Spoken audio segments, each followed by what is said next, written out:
Audio Jungle. Audio Jungle. Coordinator ਕਿਸਾਨ ਸੰਘਰਸ਼ committee ਸਾਡੇ ਦਲਾਲ ਸਾਹਿਬ ਰਮੇਸ਼ ਦਲਾਲ ਜੀ ਦਿੱਲੀ ਜਿਹੜਾ ਇਹ ਸੰਘਰਸ਼ ਕਰ ਰਹੇ ਆ 5 ਸਟੇਟਾਂ ਦਾ ਜਿਹੜਾ ਰੋਡ ਨਾਲ ਰਿਲੇਟਡ ਹੈ ਤੇ ਸਾਡੇ ਪੰਜਾਬ ਦੇ ਪ੍ਰਧਾਨ ਢਿੱਲੋਂ ਸਾਹਿਬ ਤੇ ਸਾਡੇ ਸਾਰੇ ਜ਼ਿਲ੍ਹਿਆਂ ਤੋਂ ਪ੍ਰਧਾਨ ਜਿੰਨੇ ਵੀ ਬੈਠੇ ਆ ਤਕਰੀਬਨ ਸਾਡੇ ਇਹ 12 ਜ਼ਿਲ੍ਹਿਆਂ ਦੇ ਪ੍ਰਧਾਨ ਸਾਹਿਬ ਬੈਠੇ ਆ ਜਿਹੜੇ ਪੀੜਤ ਐ ਇਸ ਵੇਲੇ ਸਰਕਾਰ ਤੋਂ ਤੇ ਸੈਂਟਰ ਸਰਕਾਰ ਤੋਂ ਪੰਜਾਬ ਤੇ ਸੈਂਟਰ ਸਰਕਾਰ ਤੋਂ ਅਸੀਂ ਆਪਣੀ ਇਹ ਫਰਿਆਦ ਪ੍ਰੈਸ ਦੇ ਅੱਗੇ ਰੱਖਣ ਆਏ ਹਾਂ ਤੇ ਜਿਹੜੀ ਸਾਡੀ ਇਹ ਆਵਾਜ਼ ਹੈ ਸਰਕਾਰਾਂ ਤੱਕ ਪਹੁੰਚ ਸਕੇ ਤੇ ਜਿਹੜਾ ਸਾਡਾ ਇਹ ਰੋਡ ਦਾ ਮਸਲਾ ਹੈ ਇਹ ਬੜਾ ਗੰਭੀਰ ਹੋ ਚੁੱਕਿਆ ਹੈ ਤੇ ਸਾਨੂੰ ਤਕਰੀਬਨ 3.5 ਮਹੀਨੇ ਹੋ ਗਏ ਅਸੀਂ ਸੰਗਰੂਰ ਤੇ ਪਟਿਆਲੇ ਦੇ ਵਿੱਚ ਡੇ ਨਾਈਟ ਧਰਨਾ ਲਾ ਰਹੇ ਹਾਂ ਪਰਮਾਨੈਂਟ ਬੈਠੇ ਹਾਂ ਤੇ ਬੜੇ ਸ਼ਾਂਤੀਪੂਰਵਕ ਢੰਗ ਨਾਲ ਬੈਠੇ ਹਾਂ ਤੇ ਪਰ ਸਾਡੀ ਜਿਹੜੀ ਉੱਥੇ ਕੋਈ ਸੁਣਵਾਈ ਨਹੀਂ ਹੋ ਰਹੀ ਕੋਈ ਪ੍ਰਸ਼ਾਸਨ ਦੇ ਅਧਿਕਾਰੀ ਦੇਖਦੇ ਆ ਤੇ ਇੱਕ ਮਜ਼ਾਕ ਸਮਝ ਰਹੇ ਆ ਇੱਕ ਤਾਂ ਸਾਡੀਆਂ ਜ਼ਮੀਨਾਂ ਜਾ ਰਹੀਆਂ ਤੇ ਉਸ ਤੋਂ ਬਾਅਦ ਸਾਡੇ ਨਾਲ ਮਜ਼ਾਕ ਹੋ ਰਿਹਾ ਕਿ 3.5 ਮਹੀਨਿਆਂ ਦੇ ਅਸੀਂ ਉੱਤੇ ਬੈਠੇ ਆ ਕਿ ਠੀਕ ਹੈ ਇੱਕ ਬੁਲਾਉਂਦੇ ਆ ਕਿ ਤੁਹਾਡੇ ਨਾਲ ਮੀਟਿੰਗ ਕਰਾਂਗੇ ਸਾਨੂੰ ਪੁੱਛਦੇ ਆ ਤੇ ਉਸ ਤੋਂ ਬਾਅਦ ਸਾਨੂੰ ਨਹੀਂ ਬੁਲਾਉਂਦੇ ਅਸੀਂ ਫੇਰ ਉਹਨਾਂ ਦੇ ਕੋਲ ਜਾਣ ਦੀ ਕੋਸ਼ਿਸ਼ ਕਰਦੇ ਆ ਕਿ ਸਾਡੀ ਜੀ ਮੀਟਿੰਗ ਹੋ ਗਈ ਸਾਨੂੰ ਜਵਾਬ ਦੇ ਦਿਓ ਸਾਨੂੰ ਦੱਸ ਦਿਓ ਤੇ ਫਿਰ ਅਸੀਂ ਜਾ ਕੇ ਧਰਨੇ ਤੇ ਬਹਿ ਜਾਂਦੇ ਆ ਤੇ ਇਸ ਲਈ ਸਾਡਾ ਜਿਹੜਾ ਸੰਘਰਸ਼ ਹੈ ਚੱਲੀ ਜਾ ਰਿਹਾ ਸਾਡੀ ਜਿਹੜੀ ਮੰਗ ਹੈ ਸਾਡੀ ਮੰਗ ਇਹ ਹੈ ਕਿ ਜਿੰਨੀ ਦੇਰ ਦਿੱਲੀ ਵਾਲੇ ਜਿਹੜੇ ਮਸਲੇ ਆ ਉਹ ਜਿਹੜੇ ਕਾਲੇ ਕਾਨੂੰਨ ਹੈ ਉਹ ਸੌਟ ਆਊਟ ਨਹੀਂ ਹੁੰਦੇ ਤੇ ਉਨੀ ਦੇਰ ਜਿਹੜੀ ਪੰਜਾਬ ਸਰਕਾਰ ਬਾਰ-ਬਾਰ ਕਹਿ ਰਹੀ ਹੈ ਕਿ ਅਸੀਂ ਕਿਸਾਨਾਂ ਦੇ ਨਾਲ ਹੈ ਅਸੀਂ ਕਿਸਾਨਾਂ ਦੇ ਨਾਲ ਹੈ ਤੇ ਉਹ ਸੈਂਟਰ ਦੇ ਪ੍ਰੋਜੈਕਟਾਂ ਨੂੰ ਜਵਾਬ ਕਿਉਂ ਨਹੀਂ ਦਿੰਦੇ ਇੱਕ ਪਾਸੇ ਤਾਂ ਅਸੀਂ ਲੜਾਈ ਲੜ ਰਹੇ ਹਾਂ ਤੇ ਦੂਜੇ ਪਾਸੇ ਸਾਡੀਆਂ ਜਿਹੜੀਆਂ ਜ਼ਮੀਨਾਂ ਸੜਕਾਂ ਨੂੰ ਦੇਣ ਲਈ ਪੰਜਾਬ ਸਰਕਾਰ ਤਿਆਰ ਹੋਈ ਵੀ ਹੈ ਚਲੋ ਉਸ ਗੱਲ ਤੋਂ ਉੱਪਰ ਇੱਕ ਗੱਲ ਹੋਰ ਆ ਜਾਂਦੀ ਹੈ ਜਦੋਂ ਵੀ ਕਿਤੇ ਕੋਈ ਗੱਲ ਹੁੰਦੀ ਹੈ ਇੱਕ ਰੇਟ ਦੀ ਗੱਲ ਹੁੰਦੀ ਹੈ ਤਾਂ ਮੈਂ ਪ੍ਰੈਸ ਨੂੰ ਇੱਕ ਚੀਜ਼ ਬਿਲਕੁਲ ਦੱਸਣਾ ਚਾਹੁੰਦਾ ਕਿ ਜੇ ਸਾਡੀ ਸਾਰੀ ਆਵਾਜ਼ ਇਹ ਸਾਰੇ ਹਿੰਦੁਸਤਾਨ ਤੇ ਵਰਲਡ ਲੈਵਲ ਤੇ ਚਲੀ ਜਾਵੇ ਤੇ ਸ਼ਾਇਦ ਸਾਨੂੰ ਇਨਸਾਫ ਮਿਲ ਜੂਗਾ ਕੈਪਟਨ ਸਾਹਿਬ ਉੱਥੇ ਜਾਂ ਸੈਂਟਰ ਸਰਕਾਰ ਰਲ ਕੇ ਜਿਹੜਾ ਪਹਿਲਾਂ ਇਹਨਾਂ ਨੇ 1.5 ਤੋਂ 2 ਕਰੋੜ ਦੇ ਵਿੱਚ ਮੁਆਵਜ਼ਾ ਦਿੱਤਾ ਹੈ ਹੁਣ ਸਾਨੂੰ ਉਹ ਜਿਹੜਾ ਮੁਆਵਜ਼ਾ ਸਾਰੇ ਸਾਡੇ ਰਾਈਟਸ ਵਿੱਚ ਲਾ ਕੇ ਮਲਟੀਪਲਾਈ ਫੈਕਟਰ ਵਿੱਚ ਲਾ ਕੇ ਤੇ ਸਾਨੂੰ ਉਹ 25 ਤੇ 30 ਲੱਖ ਦੇ ਵਿੱਚ ਰੱਖਣਾ ਚਾਹੁੰਦੇ ਸੀ ਚਲੋ ਅਸੀਂ 3.5 ਮਹੀਨੇ ਲੜਾਈ ਲੜੀ ਤੇ ਸਾਨੂੰ ਹੁਣ ਸੂਤਰਾਂ ਤੋਂ ਪਤਾ ਲੱਗਿਆ ਕਿ ਸਰਕਾਰ ਥੋੜਾ ਜਿਹਾ ਉੱਪਰ ਨੂੰ ਗਈ ਹੈ ਸਾਡੇ ਐਜੀਟੇਸ਼ਨ ਤੋਂ ਬਾਅਦ ਥੋੜਾ ਜਿਹਾ ਉੱਪਰ ਨੂੰ ਗਈ ਹੈ ਕਿ ਹੁਣ ਤਕਰੀਬਨ 60-65 ਦੇ ਨੇੜੇ ਤੇੜੇ ਗੱਲ ਕਰ ਰਹੇ ਆ ਸਾਡੀ ਲੜਾਈ ਇਹ ਨਹੀਂ ਕਿ 60-65 ਜਾਂ 40-50 ਸਾਡੀ ਲੜਾਈ ਇਹ ਹੈ ਕਿ ਜੋ ਪਹਿਲਾਂ 1.5 ਕਰੋੜ ਦਿੱਤਾ ਇਹਨਾਂ ਜ਼ਮੀਨਾਂ ਦਾ ਹੀ ਰੇਟ ਇਹੀ ਜਿਵੇਂ ਗ੍ਰੀਨਫੀਲਡ ਕਹਿ ਦਿੰਦੇ ਆ ਉਹ ਵੀ ਬਾਈਪਾਸ ਬਣਿਆ ਸਾਡੇ ਸੰਗਰੂਰ ਕੋਲੇ ਵਿਦ ਪ੍ਰੂਫ ਅਸੀਂ ਆਏ ਅੱਜ ਤੁਹਾਡੇ ਕੋਲੇ ਅਸੀਂ ਤੁਹਾਨੂੰ ਸਬੂਤ ਦੇਵਾਂਗੇ ਤੇ ਉਦੋਂ ਜਦੋਂ ਸਾਨੂੰ ਇੰਨੇ ਪੈਸੇ ਮਿਲੇ ਤੇ ਹੁਣ ਸਾਡੇ ਤੇ ਕਟੌਤੀ ਕਿਉਂ ਤੇ ਜੇ ਸਾਡੇ ਤੇ ਕਟੌਤੀ ਲੱਗਦੀ ਹੈ ਤਾਂ ਕੈਪਟਨ ਸਾਹਿਬ ਸਭ ਤੋਂ ਪਹਿਲਾਂ ਆਪਦੀ ਤਨਖਾਹ ਤੇ ਕਟੌਤੀ ਲਾਉਣ ਉਦੋਂ ਬਾਅਦ ਜਿਹੜੇ ਆਪਦੇ ਮੰਤਰੀ ਉਹਨਾਂ ਤੇ ਕਟੌਤੀ ਲਾਉਣ ਫਿਰ ਸਾਰੇ ਤੇ ਕਟੌਤੀ ਲਾਉਣ ਚਲੋ ਫਿਰ ਸਾਡੇ ਤੇ ਵੀ ਕਟੌਤੀ ਲੱਗ ਜੂ ਜਿਹੜੇ ਸਾਡੇ ਕਿਸਾਨ ਹੈ ਸਾਡੇ ਕਿਸਾਨ ਤਾਂ ਪਹਿਲਾਂ ਹੀ ਕਰਜ਼ੇ ਦੀ ਮਾਰ ਥੱਲੇ ਆਏ ਵੇ ਆ ਸਾਡੇ ਤੋਂ ਲਿਮਟਾਂ ਨਹੀਂ ਭਰੀਆਂ ਜਾਂਦੀਆਂ ਕਿਸਾਨਾਂ ਤੋਂ ਤੇ 25,000 ਕਿਸਾਨ ਜਿਹੜਾ ਇਸ ਸੜਕ ਦੀ ਭੇਟ ਚੜ੍ਹਨ ਲੱਗਿਆ ਤੇ ਡਿਵੈਲਪਮੈਂਟ ਦੀ ਗੱਲ ਕਰਦੇ ਆ ਤੇ ਸਾਨੂੰ ਤਾਂ ਇਸ ਚੀਜ਼ ਦੇ ਵਿੱਚ ਕੋਈ ਡਿਵੈਲਪਮੈਂਟ ਦਿਖਦੀ ਨਹੀਂ ਕਿਉਂਕਿ ਪੰਜਾਬ ਦੇ ਵਿੱਚ ਪਹਿਲਾਂ ਹੀ ਸੜਕਾਂ ਬਹੁਤ ਹੈ ਤੇ ਬਾਕੀ ਦਲਾਲ ਸਾਹਿਬ ਬੈਠੇ ਆ ਤੁਹਾਨੂੰ ਸਾਡੇ ਜਿਹੜੇ 5 ਸਟੇਟਾਂ ਦੀ ਲੜਾਈ ਲੜ ਰਹੇ ਆ ਤੁਹਾਨੂੰ ਉਹ ਦੱਸਣਗੇ ਤੇ ਉਸ ਤੋਂ ਬਾਅਦ ਸਾਡੇ ਪੰਜਾਬ ਪ੍ਰਧਾਨ ਤੁਹਾਨੂੰ ਸਾਰਾ ਵੇਰਵਾ ਦੇਣਗੇ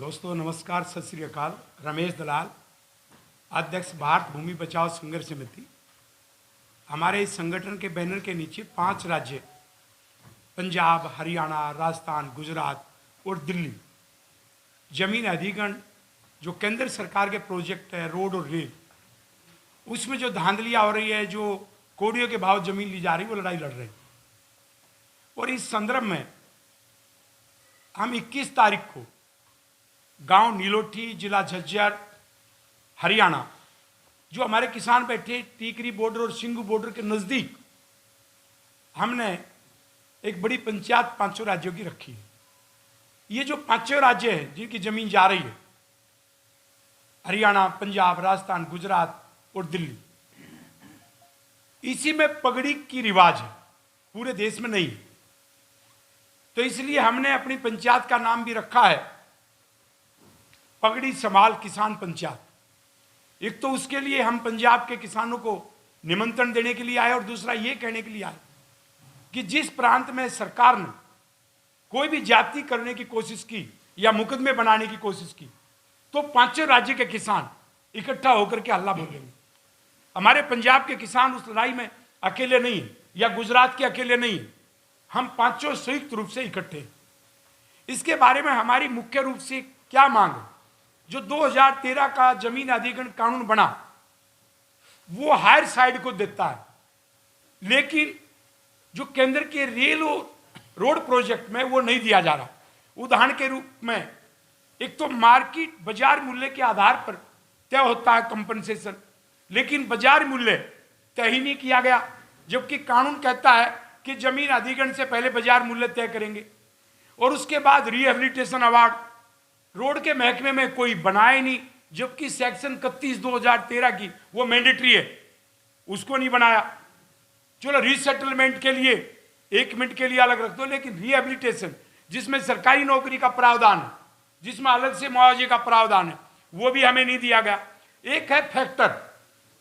अब कुछ राज्य में तो रोड का प्रोजेक्ट मान लो एक ही प्रोजेक्ट है, उदाहरण के रूप में अब आपका अमृतसर जामनगर वो पंजाब से चला, राजस्थान गया, गुजरात गया, तो गुजरात में तो दिया जा रहा है 4 गुना, पंजाब में दिया जा रहा है 2.5 गुना, 1.25 का फैक्टर, हरियाणा में भी 1.25 का फैक्टर, जबकि दिल्ली में यही प्रोजेक्ट जब जाता है तो वहां 4 गुना। लेकिन हम सभी सरकारों से लड़ रहे हैं। हमारा आंदोलन पूर्ण रूप से गैर राजनीतिक है, क्योंकि भारतीय जनता पार्टी की केंद्र की सरकार तो गड़बड़ कर ही रही है, लेकिन पंजाब और राजस्थान में कांग्रेस की सरकार है जो हमें भाव नहीं दे रही, और दिल्ली में आम आदमी पार्टी की सरकार। आम आदमी पार्टी की सरकार ने 2019 से पहले कहा कि वो 5 करोड़ रुपए प्रति एकड़ बाजार मूल्य करने जा रहे हैं, लेकिन आज मुआवजा मिला 53 लाख का। तो केजरीवाल जी क्या कर रहे हैं?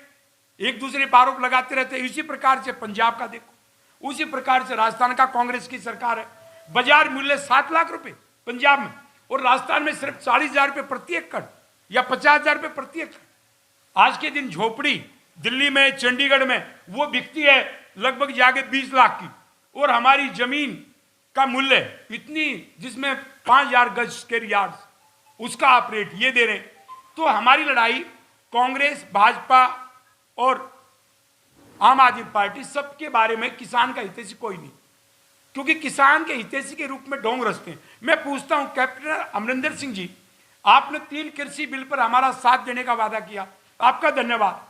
आपने विधानसभा में बिल भी लेके आए, लेकिन ये जो केंद्र के प्रोजेक्ट हैं और इसमें घपला हो रहा है और दूसरे राज्यों से पंजाब को कम मिल रहा है, तो कम से कम पंजाब में तो पहले न्याय दीजिए, तब हम मानेंगे आप किसान हितैषी हैं। इसलिए सब नोटंकी कर रहे हैं। और मैं ये कहना चाहता हूं कि इसके अतिरिक्त भी हमारी मांग है, जैसे बराबर से रास्ते नहीं दे रहे, असेस कंट्रोल्ड रोड बना रहे, उस पर हमें एंट्री नहीं है, और एंट्री के बिना हम उसमें कोई कारोबार नहीं कर सकते। तो हमारा कहना बराबर से 33 फुट का या तो सर्विस रोड दो, या हमें रोड के ऊपर एंट्री दो। और यही नहीं, उसके बाद में आप दूसरी चीजों पे आप जाएंगे, जब 2 टुकड़ों में जमीन बढ़ जाती है तो केंद्र सरकार की पॉलिसी, उसमें ज्यादा मुआवजा मिलेगा। लेकिन हमारी जब बीच से ग्रीन फील्ड निकाल दिया तो एक किसान की जमीन 2 जगह बट रही है, और सरकार कोई एक्स्ट्रा नहीं दे रही, कानून में लिखा हुआ है। और इसके अतिरिक्त भी आप ये देखिए, हरियाणा पंजाब एक बात के लिए और मर रहा है, तो इस बात के लिए मर रहा है, हमारे यहाँ ज्वाइंट अकाउंट है, तो ये डिस्प्यूट खड़े कर दिए। कानून कहता है कि हम प्रभावित परिवार को देंगे, यानी जो कब्जे में बैठा है, और ये मुआवजा किसको दे रहे हैं? जो कब्जे में बैठा उसको नहीं दे रहे, वो ज्वाइंट में सबको दे रहे हैं। वो एक अलग से झगड़े पंजाब में, हरियाणा में शुरू कर दिए ताकि हम आपस में लड़ते रहे। तो इसमें बहुत सारी कमियां हैं, इसलिए हम चाहते हैं कि सभी एक प्रकार से भारत सरकार को बड़ी कमेटी बनाए, राज्य सरकारों को विश्वास मिले, और हमारे 5 राज्यों का के साथ न्याय करें। और ये हम आपको बता दें कि वह लगातार धरना 15 जनवरी से चालू है। एक तरफ जो हम कृषि बिल को रद्द करवाने की लड़ाई में एसकेएम का साथ दे रहे हैं, लेकिन एसकेएम ने भी जमीन अधिग्रहण पे हमारा आज तक साथ नहीं दिया। लेकिन एक बात मैं कहना चाहता हूं, क्या जमीन अधिग्रहण कानून के बिना अडानी अंबानी के पास जमीन जाएगी? कभी नहीं जा सकती, क्योंकि जमीन अधिग्रहण कानून से जाएगी। वो इसलिए मैं कह रहा हूं, अपने देश में प्रॉपर्टी का अधिकार संवैधानिक अधिकार है, जो बहुत सारे देशों में नहीं है। इसमें आर्टिकल 300A है जो हमारी रक्षा करता है। और इसलिए मैं जमीन अधिग्रहण पे भी 2 बातें आपसे करना चाहता हूं। वो क्यों गैर कानूनी है? कृषि मंत्री संसद में खड़ा होकर कहता है कि काला बताएं। मैं हैरान हूं, विपक्ष नहीं बता पाया, अपने भाषण देके चले गए, लेकिन आज मैं पहली बार आपको काला बता रहा हूं। आप हमारे संविधान पे जाइए, और संविधान में 3 सूची, एक केंद्र की सूची है, एक राज्य की सूची है, एक समवर्ती सूची है। जो केंद्र की सूची है उसमें जो 41 एंट्री है वो कहती है कि विदेश के साथ व्यापार करने का भारत सरकार को अधिकार है, और राज्यों के बीच अकेले पंजाब में इंटर स्टेट वो 42 में है। लेकिन आप उसमें जाएंगे तो कृषि पर आय लगाना, जो इनकम टैक्स है, जो 2.5 लाख रुपए से ज्यादा सभी पर लगता है, कोई व्यापारी हो, नौकरी करने वाला हो, तो भारत सरकार के लिए शक्तियां संविधान निर्माताओं ने नहीं दी। उन्होंने एंट्री 82 में लिख दिया, और एक 82, 84 है, 85, 86 है, उसमें सब में कृषि के क्षेत्र से भारत सरकार को मुक्त रखा और कह दिया कि न आय पे उनको अधिकार है बाकी मुद्दे पे, और न उनको स्टेट ड्यूटी पे है, न सक्सेशन एक्ट में हमारे कृषि के ऊपर उनको कोई अधिकार है, तो कृषि पे उनको अधिकार था ही नहीं। और जो दूसरी सूची है राज्य की, दूसरी सूची में एंट्री 14 क्लियर है, जो कृषि पर राज्य सरकार को हक देती है। तो किस आधार पे आपने कानून बनाया, वो कानूनी गलत है, वो असंवैधानिक है। और यही नहीं, उसमें यदि और आप डिटेल में जाए, वो कहते हैं जी हमने तो कॉन्ट्रैक्ट एक्ट बनाया, तो कॉन्ट्रैक्ट एक्ट जो समवर्ती सूची है उसकी एंट्री 6 को पढ़ी और 7 को, जो 7 एंट्री है वो कहती है कि कॉन्ट्रैक्ट एक्ट भारत सरकार बना सकती है लेकिन कृषि पर नहीं। तो आपने क्यों बनाया? जब संविधान में आपको कंपिटेंसी नहीं है, अधिकार नहीं है, और आपने राज्य के अधिकार का अतिक्रमण करके और ये कानून बनाए, तो तीनों कानून रद्द होने चाहिए। इसलिए हम संयुक्त किसान मोर्चा की जो लड़ाई है वो हमारी भी लड़ाई है, लेकिन जमीन अधिग्रहण की लड़ाई वो हमारी अलग से है। और हम 5 राज्यों का मुआवजा भी लेंगे, रिहेबिलिटेशन अवार्ड भी लेंगे, और अपनी जितनी भी जो हमारी समस्या है, रोड के एंट्री की जो हमने आपको बताया, या रास्तों की है, या ज्वाइंट खेवट की है, वो सब हम लेंगे। और मैं इसके बाद अपने ढिल्लों साहब जो पंजाब के हमारे प्रधान हैं, वो अपने विचार रखेंगे। नमस्कार जी।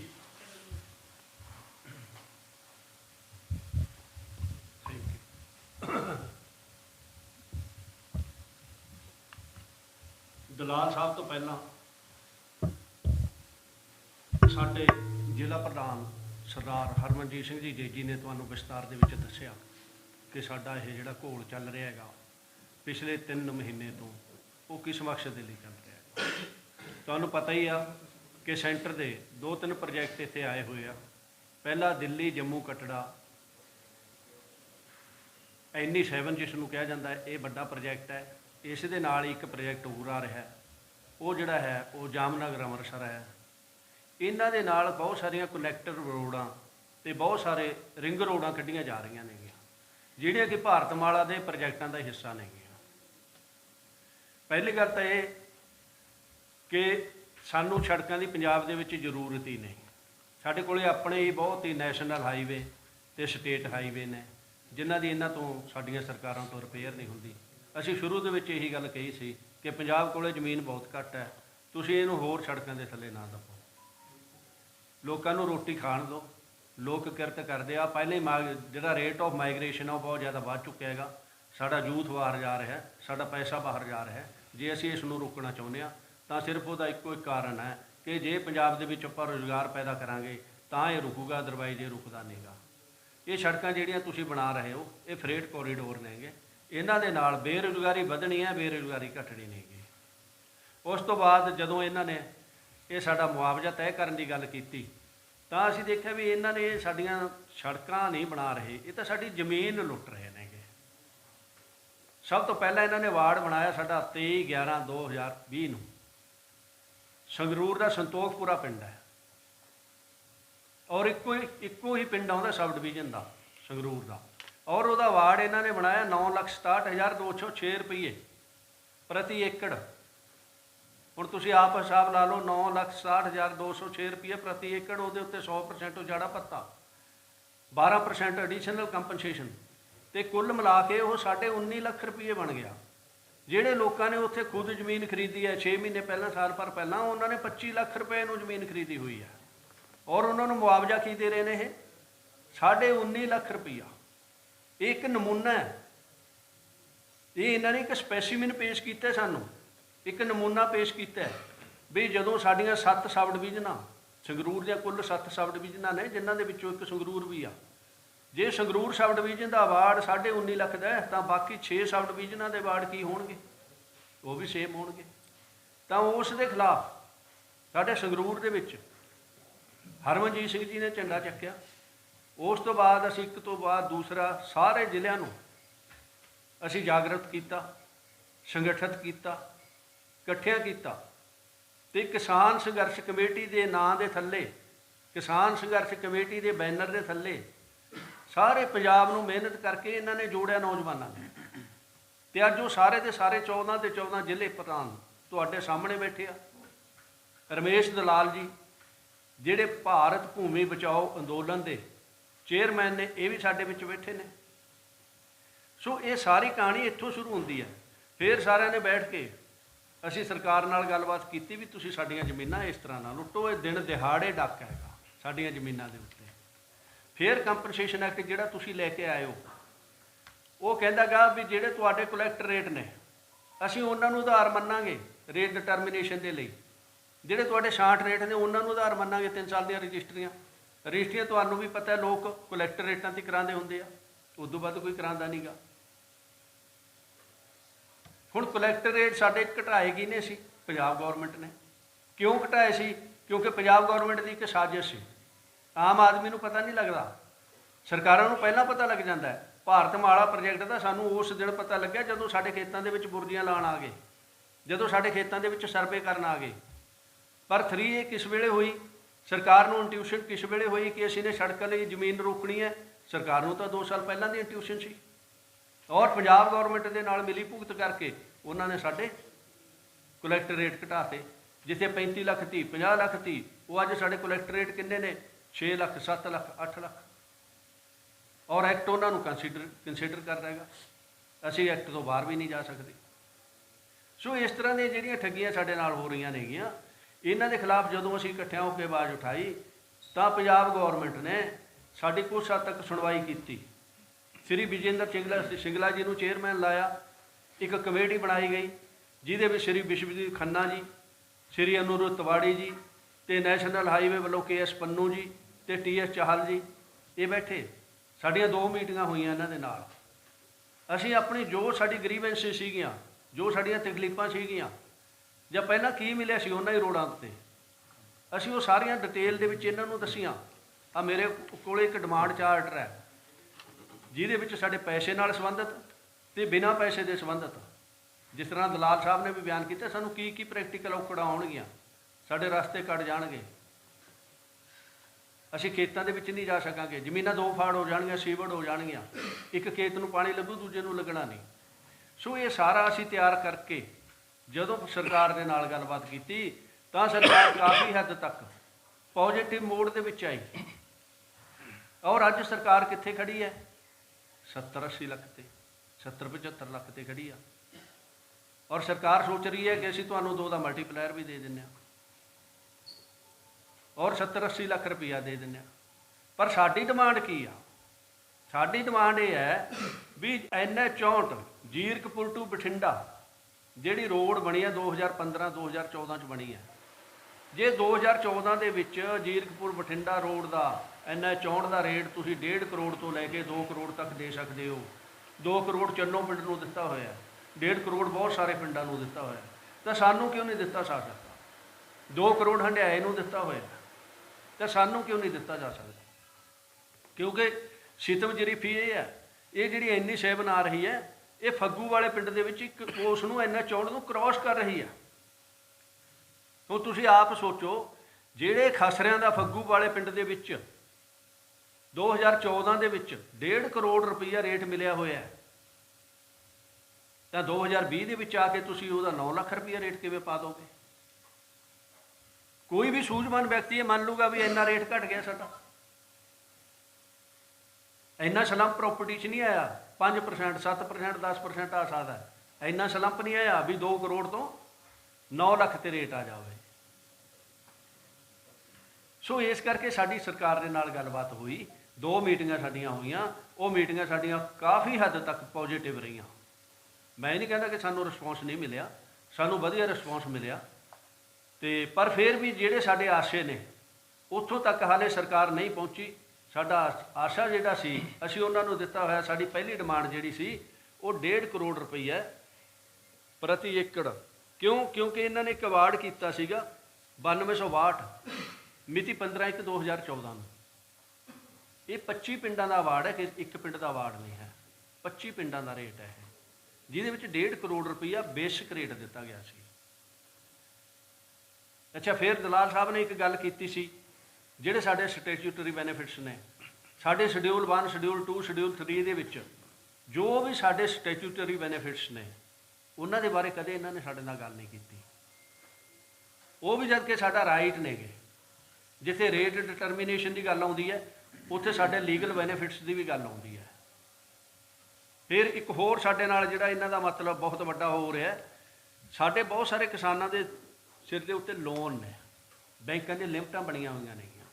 ਜਦੋਂ ਇਹਨਾਂ ਨੇ ਜ਼ਮੀਨਾਂ ਦੇ ਪੈਸੇ ਦੇਣੇ ਨੇ ਤਾਂ ਸਭ ਤੋਂ ਪਹਿਲਾਂ ਉਹ ਲੋਨ ਤੇ ਲਿਮਟਾਂ ਭਰਵਾ ਲੈਣੀਆਂ ਨੇ।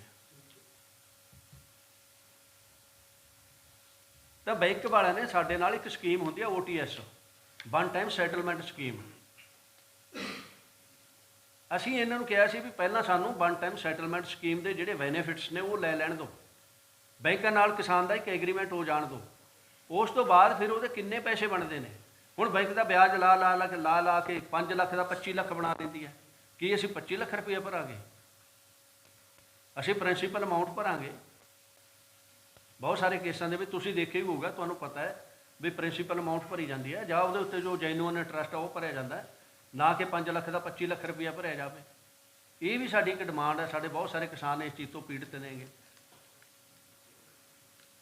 ਜਾਂ ਫਿਰ ਇਹਦਾ ਹੱਲ ਇੱਕ ਅਸੀਂ ਹੋਰ ਇਹਨਾਂ ਨੂੰ ਦੱਸਿਆ ਸੀ ਵੀ ਕਿਸਾਨਾਂ ਕੋਲ ਜ਼ਮੀਨਾਂ ਹੋਰ ਵੀ ਨੇਗੀਆਂ, ਜਿਹੜੀ ਜ਼ਮੀਨ ਕਿਉਰ ਹੋ ਰਹੀ ਹੈ, ਜਿਹੜੇ ਖਸਰੇ ਸੜਕ ਦੇ ਵਿੱਚ ਆ ਰਹੇ ਨੇ, ਉਹਨਾਂ ਖਸਰਿਆਂ ਨੂੰ ਪਲੱਜ ਤੋੜ ਕੇ, ਉਹਨਾਂ ਦੀ ਪਲੱਜ ਤੋੜ ਕੇ ਦੂਸਰੇ ਖਸਰੇ 'ਤੇ ਪਾਈ ਜਾਵੇ। ਕਿਸਾਨ ਦੇ ਪੈਸੇ ਜ਼ਬਰਦਸਤੀ ਨਾ ਕੱਟੇ ਜਾਣ, ਇਹ ਦੂਰੀ ਮਾਰ ਪੈ ਜੂਗੀ ਕਿਸਾਨ ਨੂੰ। ਤੇ ਇਹ ਤੋਂ ਪਹਿਲਾਂ ਇੱਕ ਮੁਸ਼ਤਰਕਾ ਖਾਤਿਆਂ ਦੀ ਗੱਲ ਹੋਈ ਸੀ। ਕਈ ਵਾਰੀ ਆਪਾਂ ਸਾਡੀਆਂ ਔਰ ਡਿਵੀਜ਼ਨ ਹੋ ਜਾਂਦੀਆਂ ਨੇ, ਘਰੇਲੂ ਵੰਡਾਂ ਆਪਾਂ ਕਹਿੰਦੇ ਹਾਂ, 40-40 ਸਾਲ ਦੀਆਂ, 50-50 ਸਾਲ ਦੀਆਂ ਲੋਕਾਂ ਦੀਆਂ ਵੰਡਾਂ ਹੋਈਆਂ ਨੇ। ਅਮਲ ਕਿਹਨੇ ਨਹੀਂ ਕੀਤਾ? ਰੈਵਨਿਊ ਡਿਪਾਰਟਮੈਂਟ ਨੇ ਨਹੀਂ ਕੀਤਾ। ਅੱਜ ਵੀ ਤੁਸੀਂ ਰੈਵਨਿਊ ਡਿਪਾਰਟਮੈਂਟ ਚੱਕ ਕੇ ਦੇਖ ਲਓ, ਉਹਨਾਂ ਦਾ ਰਿਕਾਰਡ ਅਪਡੇਟ ਨਹੀਂ ਹੈਗਾ। ਰਿਕਾਰਡ ਤੁਹਾਡਾ ਅਪਡੇਟ ਨਹੀਂ ਹੈ, ਅਮਲ ਤੁਸੀਂ ਨਹੀਂ ਕੀਤਾ, ਖੱਜਲ ਖੁਆਰੀ ਕਿਸਾਨਾਂ ਦੀ ਤੁਸੀਂ ਕੀਤੀ, ਤੇ ਅੱਜ ਤੁਸੀਂ ਕਹਿੰਦੇ ਹੋ ਅਸੀਂ ਐਜ਼ ਪਰ ਸ਼ੇਅਰ ਦੇਵਾਂਗੇ। ਐਜ਼ ਪਰ ਸ਼ੇਅਰ ਕਿਉਂ ਦਊਗੀ? ਜਿਹਦਾ ਕਬਜ਼ਾ ਉਹਨੂੰ ਪੈਸੇ ਦੇਵੋ। ਉਹਨੇ ਕੀ ਗੁਨਾਹ ਹੋ ਗਿਆ? ਫਿਰ ਬਹੁਤ ਸਾਰੇ ਲੋਕ ਸਾਡੇ ਖਾਨਾ ਕਾਸ਼ਤੀ 'ਚ ਬੈਠੇ ਨੇ, ਉਹਨੇ ਪੱਲੇ ਲੋਕਾਂ ਨੂੰ ਇਹ ਨਹੀਂ ਪਤਾ ਵੀ ਖਾਨਾ ਕਾਸ਼ਤੀ ਗਰਦੌਰੀ ਟਾਈਪ ਹੁੰਦੀ ਹੈ। ਉਹ ਉਸੇ ਨੂੰ ਇਹ ਡਿਵੀਜ਼ਨ ਮੰਨੀ ਬੈਠੇ ਨੇ ਕਿ ਸਾਡੀ ਤਾਂ ਵੰਡ ਹੋਊਗੀ ਜੀ, ਮੇਰੇ ਤਾਂ ਖਸਰੇ ਖਾਨਾ ਕਾਸ਼ਤੀ 'ਚ ਨੇ। ਇਹ ਖਾਨਾ ਮਾਲਕੀ ਨੂੰ ਲੈ ਰਹੇ ਨੇ, ਫਿਰ ਉੱਥੇ ਫਿਰ ਭੰਬਲ ਭੂਸਾ ਖੜਾ ਕਰ ਰਹੇ ਨੇ, ਫਿਰ ਉਹਨਾਂ ਨੂੰ ਕੋਰਟਾਂ ਵੱਲ ਨੂੰ ਧੱਕ ਰਹੇ ਨੇਗੇ ਕਿ ਜਾਓ ਜੀ ਕੋਰਟਾਂ ਦੇ ਵਿੱਚ। ਸੋ ਇਹ ਜਿੰਨੀਆਂ ਸਾਡੇ ਨਾਲ ਮਤਲਬ ਗੱਲਾਂ ਹੋ ਰਹੀਆਂ ਨੇ, ਇਹ ਸਾਰੀਆਂ ਦਾ ਸਲਿਊਸ਼ਨ ਲੱਭਣ ਦੇ ਲਈ, ਇਹ ਸਾਰੀਆਂ ਹੱਲ ਕਰਵਾਉਣ ਦੇ ਲਈ ਸਾਡੇ ਸਾਰੇ ਜ਼ਿਲ੍ਹਾ ਪ੍ਰਧਾਨ ਸਾਹਿਬਾਨ, ਸਾਡੇ ਸਾਰੇ ਸਮੁੱਚੇ ਕਿਸਾਨ ਸਿਰ ਤੋੜ ਮਿਹਨਤ ਕਰ ਰਹੇ ਨੇਗੇ, ਯਤਨ ਕਰ ਰਹੇ ਨੇਗੇ ਕਿ ਜੇ ਤੁਸੀਂ ਰੋਡ ਦੀ ਜ਼ਮੀਨ ਲੈਣੀ ਵੀ ਹੈ, ਪਹਿਲੀ ਗੱਲ ਤਾਂ ਸੜਕਾਂ ਲਈ ਜ਼ਮੀਨ ਦੀ ਲੋੜ ਨਹੀਂ, ਬਿਲਕੁਲ ਲੋੜ ਨਹੀਂ ਅਸੀਂ ਕਹਿੰਦੇ ਹਾਂ। ਦੂਸਰੀ ਗੱਲ, ਅਗਰ ਤੁਸੀਂ ਜ਼ਮੀਨ ਲੈਣੀ ਹੈ ਤਾਂ ਸਾਨੂੰ ਉਹ ਮੁਆਵਜ਼ਾ ਤਾਂ ਦੇ ਦੇਵੋ ਜਿਹੜਾ ਤੁਸੀਂ ਪਹਿਲਾਂ ਸੰਗਰੂਰ ਜ਼ਿਲ੍ਹੇ ਦੇ ਵਿੱਚ ਹੀ ਦੇ ਕੇ ਹਟਿਓ। ਜਿਹਦਾ ਸੰਗਰੂਰ ਜ਼ਿਲ੍ਹੇ ਦੀ ਗੱਲ ਕਰ ਰਿਹਾ ਮੈਂ। ਜੇ ਮੈਂ ਤੁਹਾਨੂੰ ਬਠਿੰਡੇ ਜ਼ਿਲ੍ਹੇ ਦੀ ਗੱਲ ਕਰਾਂ, ਬਠਿੰਡੇ ਜ਼ਿਲ੍ਹੇ ਦੇ ਵਿੱਚ ਇੱਕ ਪਿੰਡ ਹੈ ਗਿੱਲਪੱਤੀ, ਉੱਥੇ 1 ਏਕੜ ਦਾ ਮੁਆਵਜ਼ਾ ਮਿਲਿਆ ਹੋਇਆ 6,27,25,400 2014 ਚ। 2014 ਚ ਜੋ ਉੱਥੇ ਗਿੱਲਪੱਤੀ ਪਿੰਡ ਨੂੰ ਮੁਆਵਜ਼ਾ ਮਿਲਿਆ ਹੋਇਆ 6,27,25,400। ਉਹਦੇ ਨਾਲ ਹੀ ਪਿੰਡ ਪੈਂਦਾ ਭੋਖੜਾ, ਉਸ ਨੂੰ ਮੁਆਵਜ਼ਾ ਮਿਲਿਆ ਹੋਇਆ 2,42,00,000 ਪ੍ਰਤੀ ਏਕੜ, ਔਰ ਸਾਨੂੰ ਮੁਆਵਜ਼ਾ ਮਿਲ ਰਿਹਾ 9,67,000। ਇਹ ਕਿੱਥੋਂ ਦਾ ਇਨਸਾਫ ਹੈ? ਤੁਸੀਂ ਕਹਿ ਰਹੇ ਹੋ ਕੁਝ ਮੰਗਾਂ ਮੰਨੀਆਂ ਵੀ ਹੈ ਤੇ ਰੇਟ ਇਨਕਰੀਜ਼ ਹੋਇਆ ਉਹਦੇ ਵਿੱਚ? ਮੀਟਿੰਗਾਂ ਪਹਿਲਾਂ ਹੋਈਆਂ ਕਮੇਟੀ, ਜਿਹੜੀਆਂ ਸਾਡੀਆਂ ਮੀਟਿੰਗਾਂ ਪਹਿਲਾਂ ਹੋਈਆਂ ਨੇ, ਤੁਹਾਨੂੰ ਪ੍ਰਧਾਨ ਜੀ ਨੇ ਵੀ ਦੱਸਿਆ ਤੇ ਮੈਂ ਵੀ ਦੱਸ ਰਿਹਾ ਤੁਹਾਨੂੰ, ਤੇ ਸਾਨੂੰ ਇਸ ਚੀਜ਼ ਦੀ ਅਸ਼ੋਰੈਂਸ ਹੋਈ ਹੈ। ਹਾਂ, ਸਾਨੂੰ ਇਸ ਚੀਜ਼ ਦੀ ਅਸ਼ੋਰੈਂਸ ਹੋਈ ਹੈ ਤੇ ਸਾਨੂੰ ਯਕੀਨ ਹੈ, ਬਲਕਿ ਐਸੀ ਕੋਈ ਗੱਲ ਨਹੀਂ ਹੈਗੀ ਵੀ ਉਹ ਇਨਹਾਂਸਮੈਂਟ ਹੋਈ ਹੈ, ਪਰ ਸਾਡੀ ਐਂਬੀਸ਼ਨ ਦੇ ਅਨੁਸਾਰ ਇਨਹਾਂਸਮੈਂਟ ਨਹੀਂ ਹੋਈ ਹੈਗੀ। ਸਰਕਾਰ ਜਿਹੜੀ ਹੈ ਇਸ ਵੇਲੇ 70-75 ਤੇ ਖੜੀ ਹੈਗੀ ਆ ਟੋਟਲ ਮਿਲਾ ਕੇ। ਜਿਹੜਾ ਸਾਡੀ ਡਿਮਾਂਡ ਹੈਗੀ ਆ ਉਹ 1.5 ਕਰੋੜ ਰੁਪਏ ਦੀ ਆ। ਹਾਂ, ਲਗਭਗ ਅੱਧ ਦੇ ਵਿੱਚ ਸਰਕਾਰ ਆ ਗਈ। ਸਰਕਾਰ ਜਿਹੜੀ 9 ਲੱਖ ਤੇ 10 ਲੱਖ ਤੇ ਖੜੀ ਸੀ, ਉਹ ਚੱਲਦੀ ਹੁਣ ਇੱਥੇ ਆ ਗਈ। ਤੇ ਇਸ ਤੋਂ ਬਗੈਰ ਜਿਹੜੀਆਂ ਸਾਡੀਆਂ ਮੰਗਾਂ ਨੇਗੀਆਂ, ਜਿਸ ਤਰ੍ਹਾਂ ਸਾਡੇ ਇਹਦੀਆਂ ਅੰਡਰਪਾਸਾਂ ਦੀਆਂ ਮੰਗਾਂ ਨੇ, ਇਹ ਕਹਿੰਦੇ ਵੀ ਜਿੱਥੇ ਰੋਡ ਹੈ ਲਿੰਕ ਰੋਡਜ਼ ਨੇ ਜਾਂ ਸ਼ਡਿਊਲਡ ਰੋਡਜ਼ ਨੇ ਵੀ ਉੱਥੇ ਅਸੀਂ ਤੁਹਾਨੂੰ ਅੰਡਰਪਾਸ ਦਿਆਂਗੇ। ਪਰ ਸਾਡੀ ਇੱਕ ਬੜੀ ਹੋਰ ਮੰਗ ਹੈ ਵੀ ਜਿੱਥੇ ਸਾਡੇ ਕੱਚੇ ਰਸਤੇ ਨੇ, ਕਈ ਵਾਰੀ ਤੁਹਾਨੂੰ ਪਤਾ ਪਿੰਡਾਂ 'ਚ ਕੱਚੇ ਰਸਤੇ ਹੁੰਦੇ ਆ, 19 ਫੁੱਟ ਚੌੜੇ ਹੁੰਦੇ ਆ, 20 ਫੁੱਟ ਚੌੜੇ ਹੁੰਦੇ ਆ, ਸਾਨੂੰ ਉੱਥੇ ਅੰਡਰਪਾਸ ਦੀ ਲੋੜ ਹੈ। ਉੱਥੇ ਲੋਕ ਕਿਸ ਤਰ੍ਹਾਂ ਜਾਣਗੇ ਆਪਣੇ ਖੇਤਾਂ ਦੇ ਵਿੱਚ? ਆ ਸਾਡੇ ਜ਼ਿਲ੍ਹਾ ਪ੍ਰਧਾਨ ਬੈਠੇ ਨੇਗੇ ਜਲੰਧਰ ਦੇ, ਸਰਦਾਰ ਜਗਜੀਤ ਸਿੰਘ ਜੀ, ਤੇ ਇਹਨਾਂ ਦੇ ਖੇਤ ਨੂੰ ਕੱਚਾ ਰਸਤਾ ਜਾਂਦਾ ਹੈਗਾ। 35 ਕਿੱਲੇ ਜ਼ਮੀਨ ਹੈ ਇਹਨਾਂ ਦੀ ਉੱਥੇ। ਜੇ ਅੰਡਰਪਾਸ ਨਾ ਮਿਲਿਆ ਉਹ ਤਾਂ 2 ਟੁਕੜਿਆਂ 'ਚ ਵੰਡੀ ਜਾਊਗੀ। ਅੱਛਾ, ਫਿਰ ਇਹਨਾਂ ਦੇ ਨਾਲ ਸਾਡੀ ਸਰਵਿਸ ਰੋਡ ਦੀ ਡਿਮਾਂਡ ਹੈ। ਇਹ ਕਹਿੰਦੇ ਸਰਵਿਸ ਰੋਡ ਆਮ ਤੌਰ 'ਤੇ 12 ਜਾਂ 18 ਫੁੱਟ ਦੀ ਦਿੰਦੇ ਹਾਂ, ਅਸੀਂ 12 ਫੁੱਟ ਦੀ ਇਹ ਦਿੰਦੇ ਆ, ਅਸੀਂ ਉਹ ਵੀ 18 ਫੁੱਟ ਤੋਂ ਘੱਟ ਨਹੀਂ ਲੈਣੀ। ਕਿਉਂ? ਉਹਦਾ ਕਾਰਨ ਹੈ, ਜੇ 18 ਫੁੱਟ ਤੋਂ ਘੱਟ ਅਗਰ ਅਸੀਂ ਰੋਡ ਲੈ ਲੈਂਦੇ ਹਾਂ ਤਾਂ ਕੱਲ੍ਹ ਨੂੰ CLU ਨਹੀਂ ਮਿਲਣਾ। ਅਸੀਂ ਉੱਥੇ ਕੋਈ ਪ੍ਰੋਜੈਕਟ ਲੈਣਾ ਤਾਂ ਉਹ ਪਾਸ ਨਹੀਂ ਹੋਣਾ ਸਾਡਾ। ਸੋ ਇਹ ਵੀ ਸਾਡੇ ਲਈ ਜ਼ਰੂਰੀ ਹੈ। ਤੁਸੀਂ ਤਾਂ 12 ਫੁੱਟ ਦੀ 14 ਫੁੱਟ ਦੀ ਰੋਡ ਦੇ ਕੇ ਤੁਰ ਜਾਓਗੇ, ਅਸੀਂ ਕੀ ਕਰਾਂਗੇ ਉਸ ਨੂੰ? ਸੋ ਇਹ ਸਾਰੀਆਂ ਜਿਹੜੀਆਂ ਸਾਡੀਆਂ ਮੰਗਾਂ ਨੇਗੀਆਂ, ਇਹ ਅਸੀਂ ਇਹਨਾਂ ਦੇ ਨਾਲ ਮਤਲਬ ਹੁਣ ਇਹਨਾਂ ਨੇ ਇੱਕ ਕੰਮ ਹੋਰ ਕੀਤਾ ਹੈਗਾ, ਇੱਕ ਅਵਾਰਡ ਕੀਤਾ ਹੈ ਇਹਨਾਂ ਨੇ ਜਾਖਲ ਸਾਈਡ ਚੋਟੀਆਂ ਪਿੰਡ ਦਾ। ਉੱਥੇ ਇਹਨਾਂ ਨੇ ਬੇਸ ਗ੍ਰੇਡ ਦਿੱਤਾ 13 ਲੱਖ ਰੁਪਈਆ ਤੇ ਸਵੀਰੈਂਸ ਅਲਾਊਂਸ ਦਿੱਤਾ 1 ਲੱਖ ਰੁਪਈਆ ਏਕੜ। ਸਵੀਰੈਂਸ ਅਲਾਊਂਸ ਦਿੱਤਾ, ਕਿੰਨਾ ਦਿੱਤਾ? 1 ਲੱਖ ਰੁਪਈਆ ਪ੍ਰਤੀ ਏਕੜ। ਤੇ ਸਾਡੀ ਜਿਹੜੀ ਡਿਮਾਂਡ ਹੈ ਉਹ ਹੈਗੀ ਹੈ 75%, ਕਿਉਂਕਿ ਹਾਈ ਕੋਰਟ ਦੀ ਵੀ ਅਥਾਰਟੀ ਸਾਡੇ ਕੋਲੇ ਹੈ, ਜਿਹਦੇ ਵਿੱਚ 75% ਸਵੀਰੈਂਸ ਅਲਾਊਂਸ ਆਲਰੇਡੀ ਦਿੱਤਾ ਜਾ ਚੁੱਕਿਆ ਹੈਗਾ। ਔਰ ਸਾਡੇ ਕੋਲੇ ਆਰਬੀਟਰੇਟਰ ਅਵਾਰਡ ਪਏ ਨੇ ਮੇਰੇ ਕੋਲੇ ਆਪਣੇ, ਜਿਨ੍ਹਾਂ ਦੇ ਵਿੱਚ 30% ਪਟਿਆਲਾ ਨੇ, 30% ਫਿਰੋਜ਼ਪੁਰ ਨੇ ਤੇ 30% ਫਰੀਦਕੋਟ ਵਾਲੇ ਕਮਿਸ਼ਨਰ ਸਾਹਿਬਾਨ ਨੇ, ਆਰਬੀਟਰੇਟਰ ਸਾਹਿਬਾਨ ਨੇ ਸਵੀਰੈਂਸ ਅਲਾਊਂਸ ਦਿੱਤਾ। ਇਹਨਾਂ ਨੇ ਕੁੱਲ 1 ਲੱਖ ਰੁਪਈਆ ਏਕੜ ਦਾ ਦੇ ਕੇ ਸਾਰਤਾ।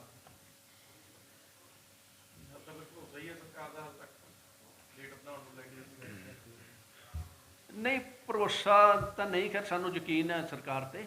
6 ਮਹੀਨੇ ਹੋਰ ਲਾਂਗੇ ਨਹੀਂ ਸਰਕਾਰ ਤੇ ਐਜੀਟੇਸ਼ਨ ਚੱਲੂ ਜੀ ਆਪਣੀ। ਤੇ ਆ ਲਓ ਇਹਦੇ ਬਾਰੇ ਥੋੜ੍ਹਾ ਜਿਹਾ ਪ੍ਰਧਾਨ ਜੀ। ਅਪਡੇਟ ਕਰ ਦਿਓ। ਇਹ ਵੀ ਖਬਰਾਂ ਆ ਰਹੀਆਂ ਨੇ ਕਿ ਜਿਸ ਕੰਪਨੀ ਨੇ ਇਹ ਰੋਡ ਬਣਾਉਣਾ ਹੈ ਉਹ ਵੀ ਪਿੱਛੇ ਹਟ ਗਈ ਹੈਗੀ ਹੈ। ਸ਼ਾਇਦ ਇਹ ਕਾਰਨ ਤਾਂ ਨਹੀਂ ਹੈਗਾ ਵੀ ਜਿਵੇਂ ਉਹਨਾਂ ਦੀ ਚਰਚਾ ਚੱਲਦੀ ਹੈ ਵੀ ਜਿਹੜੀ ਕੰਪਨੀ ਟੈਂਡਰ ਲੈਂਦੀ ਹੈ, ਸਰਕਾਰਾਂ ਦਾ ਵਿੱਚ ਹਿੱਸਾ ਹੁੰਦਾ ਹੈਗਾ ਕਿ ਸ਼ਾਇਦ ਉਸੇ ਚੀਜ਼ ਕਰਕੇ ਤੁਹਾਨੂੰ ਲਟਕਾਇਆ ਜਾਏ। ਨਹੀਂ ਦੇਖੋ, ਜਿਹੜੀ ਕੰਪਨੀ ਨੇ ਟੈਂਡਰ ਲੈਣਾ, ਜਿਸ ਤਰ੍ਹਾਂ ਹੁਣ ਤੁਹਾਨੂੰ ਪਤਾ ਹੈ ਵੀ ਆਪਣਾ GT ਰੋਡ ਦਾ ਸੋਮੋ ਵਾਲਿਆਂ ਨੇ ਲਿਆ ਸੀ, ਸਮਝੇ ਨਹੀਂ? ਇਹ ਕੰਪਨੀਆਂ ਜਿਹੜੀਆਂ ਟੈਂਡਰ ਲੈਣਗੀਆਂ ਉਹ ਵੱਡੀਆਂ ਕੰਪਨੀਆਂ ਹੁੰਦੀਆਂ ਨੇ, ਉਹ ਤਾਂ ਨਹੀਂ ਇਹਨਾਂ ਗੱਲਾਂ ਤੋਂ ਭੱਜਦੀਆਂ ਹੁੰਦੀਆਂ।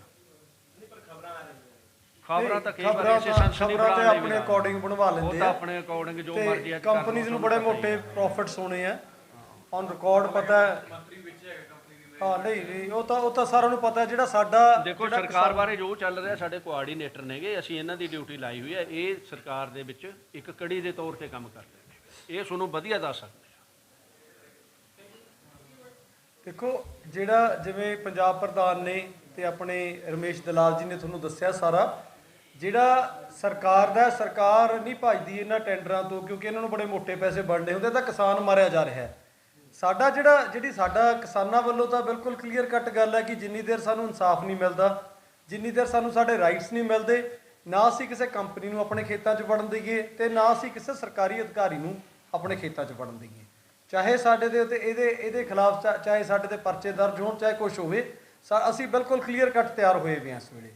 ਕਿਉਂਕਿ ਹਾਂਜੀ ਬਾਅਦ ਜੇ ਲੜਨਾ, ਮੈਂ ਕਿਹਾ ਲਿਟੀਗੇਸ਼ਨ ਤਾਂ ਹੈ ਹੀ ਨਹੀਂ ਭਾਈ ਜੀ, ਲੜਨਾ ਹੀ ਲੜਨਾ ਹੈ। ਦੇਖੋ, ਸਾਡਾ ਤਾਂ ਰੁਜ਼ਗਾਰ ਜਾ ਰਿਹਾ ਹੈ। ਮੇਰੀ ਇੱਕ ਗੱਲ ਸਮਝਣ ਦੀ ਕੋਸ਼ਿਸ਼ ਕਰੋ। ਕਿਸੇ ਦਾ ਵੀ ਰੁਜ਼ਗਾਰ ਜਾਊਗਾ ਤੇ ਉਹ ਆਪਣੇ ਰੁਜ਼ਗਾਰ ਲਈ ਤਾਂ ਲੜੂਗਾ। ਸਾਡਾ this is only like business ਲਾ ਲਓ ਜਾਂ ਸਾਡੀ ਨੌਕਰੀ ਲਾ ਲਓ। ਸਾਡੇ ਬੱਚਿਆਂ ਦੀਆਂ ਤਨਖਾਹਾਂ, ਫੀਸਾਂ ਜਾਂ ਸਾਡੇ ਜਿਹੜੇ ਕਿਰਾਏ ਹੈ ਜਾਂ ਅਸੀਂ ਨੌਕਰਾਂ ਦੀਆਂ ਤਨਖਾਹਾਂ, ਉਹ ਸਾਰਾ ਕੁਝ ਅਸੀਂ ਕਿਤੋਂ ਕੱਢਣਾ? ਖੇਤੀ 'ਚੋਂ ਕੱਢਣਾ।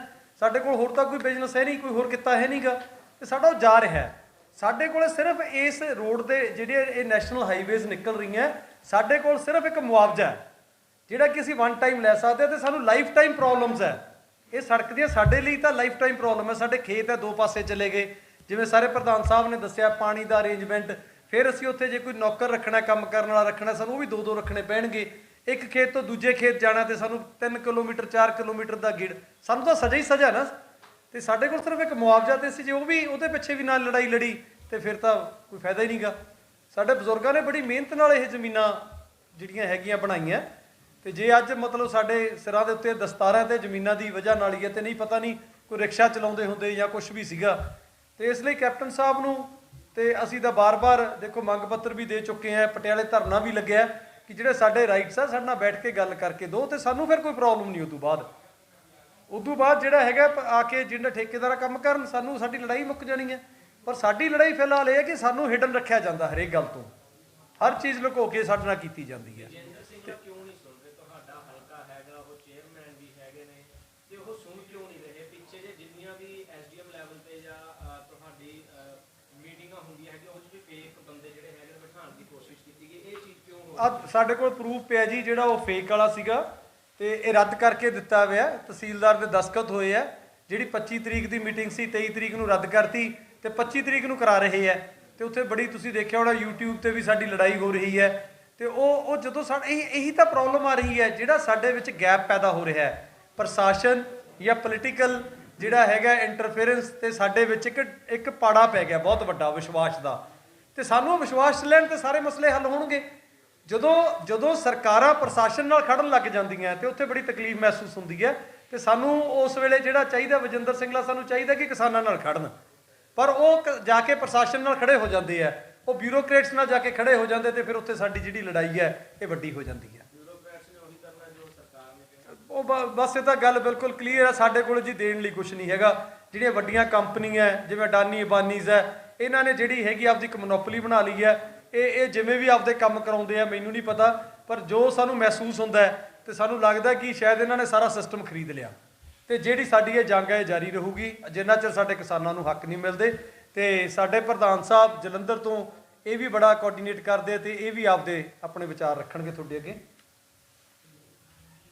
ਮੈਂ ਜਲੰਧਰ ਤੋਂ ਸੁਖਦੇਵ ਸਿੰਘ ਢਿੱਲੋਂ।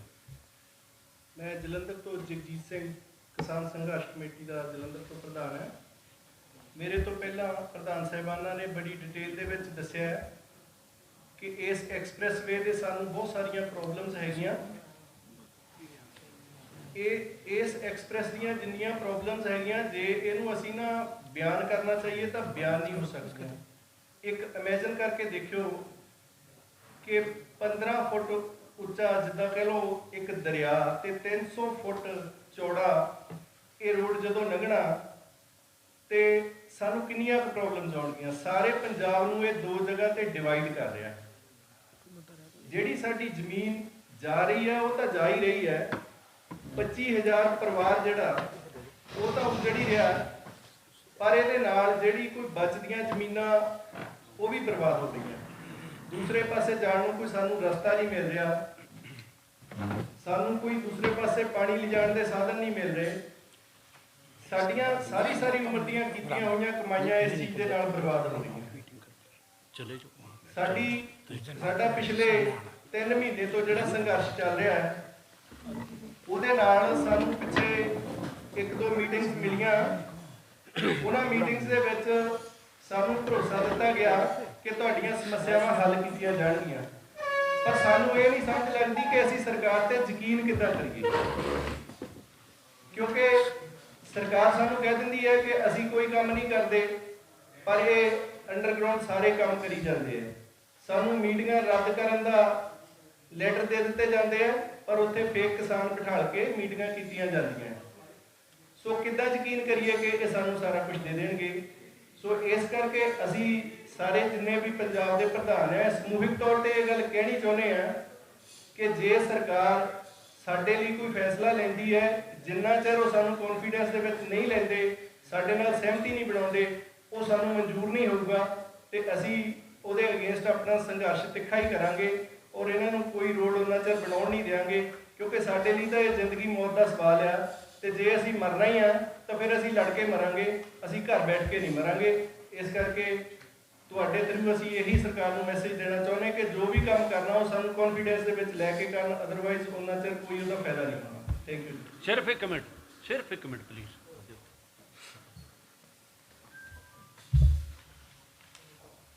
ਤੁਹਾਡੇ ਜਰੀਏ ਮੈਂ ਸਰਕਾਰ ਨੂੰ ਸਿਰਫ 2 ਗੱਲਾਂ ਕਹਿਣਾ ਚਾਹੁੰਦਾ।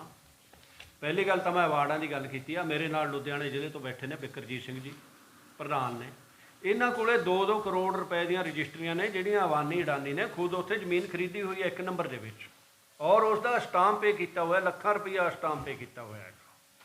ਜੇ ਸਰਕਾਰ ਨੂੰ ਚਾਹੀਦਾ ਹੈ ਵੀ ਸਰਕਾਰ ਨੂੰ ਮਾਰਕੀਟ ਵੈਲਿਊ ਚਾਹੀਦੀ ਹੈ, ਪ੍ਰਵੇਲਿੰਗ ਮਾਰਕੀਟ ਰੇਟਸ ਚਾਹੀਦੀ ਆ, ਇਹਨਾਂ ਤੋਂ ਰਜਿਸਟਰੀਆਂ ਲੈ ਲੈਣ, ਉੱਥੋਂ ਦੀਆਂ ਰਜਿਸਟਰੀਆਂ ਦੇਖ ਲੈਣ, ਇਦੋਂ ਵੱਡਾ ਤਾਂ ਪ੍ਰੂਫ ਕੋਈ ਨਹੀਂ।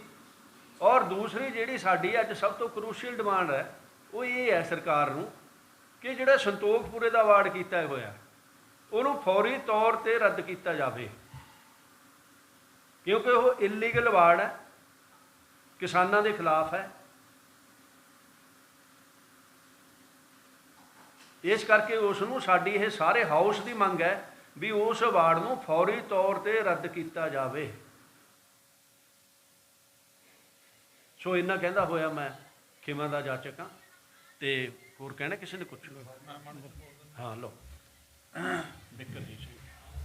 ਬਿਕਰਜੀਤ ਸਿੰਘ, ਜ਼ਿਲ੍ਹਾ ਲੁਧਿਆਣਾ ਪ੍ਰਧਾਨ।